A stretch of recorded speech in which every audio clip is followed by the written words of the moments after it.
بسم اللہ الرحمن الرحیم۔ تو مرفوعات میں سے ہم نے 6 مرفوع پڑھ لیے۔ اب 7واں مرفوع ہے کانا اور اس کے اخوات۔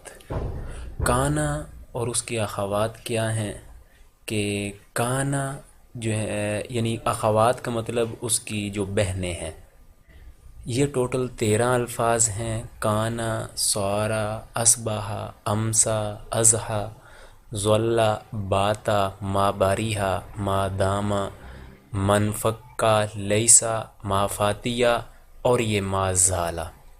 یہ ٹوٹل 13 الفاظ ہیں جو کہ کانا اور اس کے اخوات کہلاتے ہیں۔ یہ کیا عمل کرتے ہیں؟ ان کا عمل بھی یہ ہوتا ہے کہ یہ بھی مبتدا اور خبر پر داخل ہوتے ہیں، پھر اس کے اندر اعراب کی تھوڑی سی تبدیلی کر دیتے ہیں۔ تو اعراب کی تبدیلی سے پہلے ہم ان کے معانی کو دیکھ لیتے ہیں۔ تو یہ افعال ناقصہ کہلاتے ہیں۔ افعال ناقصہ کیوں کہتے ہیں اس کو ہم ذرا بعد میں دیکھ لیتے ہیں، اس سے پہلے ہم یہ دیکھیں کہ ان کے معنی کیا ہیں۔ کانا کا معنی ہے تھا، سارا معنی ہو گیا اصبحا صبح کے وقت، امسا شام کے وقت، اضحا چاشت کے وقت، ظلا سارا دن رہا، اور ما زالا معنی ہمیشہ رہا، باتا معنی ساری رات رہا، ما باریہ ہمیشہ رہا، ما داما جب تک رہے گا، من فکا ہمیشہ رہا۔ یہ آگے الفاظ لکھے ہیں، لیسا نہیں رہا، ما فتا ہمیشہ رہا۔ تو یہ افعال ناقصہ کے معانی ہیں۔ اب یہ بھی مبتدا اور خبر پر داخل ہوتے ہیں۔ بالفرض زید قائم جملہ ہے، زید کھڑا ہے، قائم۔ اب اس کے اوپر کانا داخل ہو جاتا ہے، اب ہو جائے گا کانا زید قائم۔ پہلے معنی تھا زید کھڑا ہے، اب اس کا معنی ہو جائے گا زید کھڑا تھا، کیونکہ کانا کا معنی ہے تھا، اب ہو جائے گا زید کھڑا تھا۔ یہ عمل ما اور لا جیسا کرتا ہے، جیسے ما اور لا عمل کرتے ہیں ویسا ہی عمل یہ کانا اور اس کے اخوات کرتے ہیں۔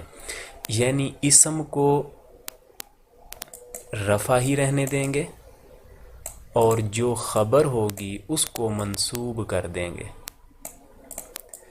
تو کانا زیدن قائمن جملہ بن جائے گا، کانا زیدن قائمن۔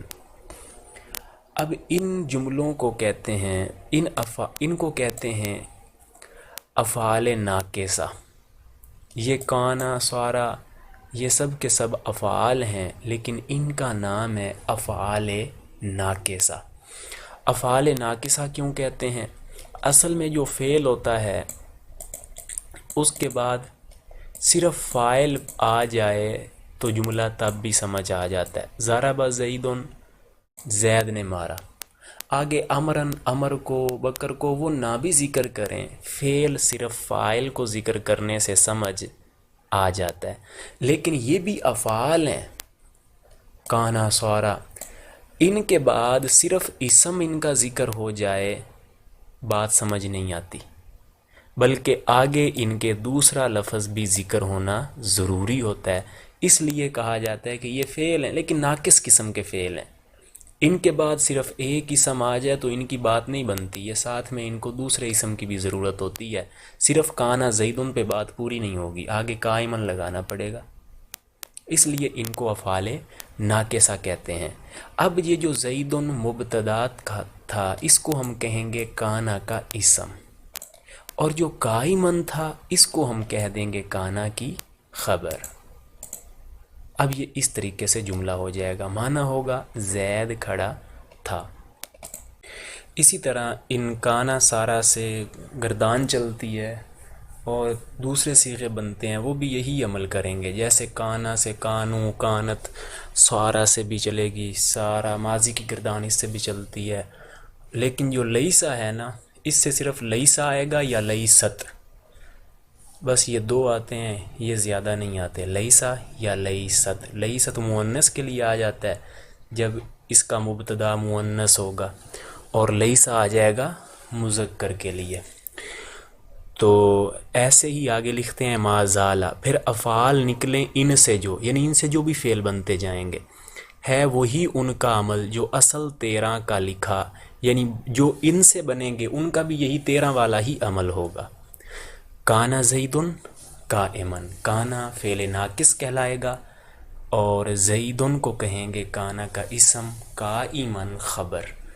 کانا اپنے اسم اور خبر سے مل کر جملہ فعلیہ خبریہ۔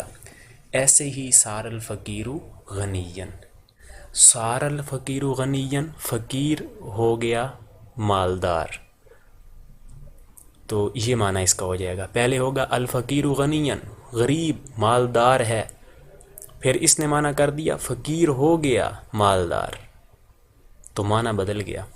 اصبح زید قائما، اصبح، امسا، اضحیٰ کوئی بھی لگا لیں، معنی سب کے آپ کو معلوم ہے، پیچھے آپ پڑھ چکے ہیں۔ ظل بکر صائما، بات الحسن نائما، اب یہ باتا جو ہے فعل ناقص، الحسن اسم کہلائے گا، اور نائما خبر کہلائے گا۔ تو یہ افعال ناقص ہیں، ان کے اندر ایک لیسا کا لفظ آیا ہے، لیسا۔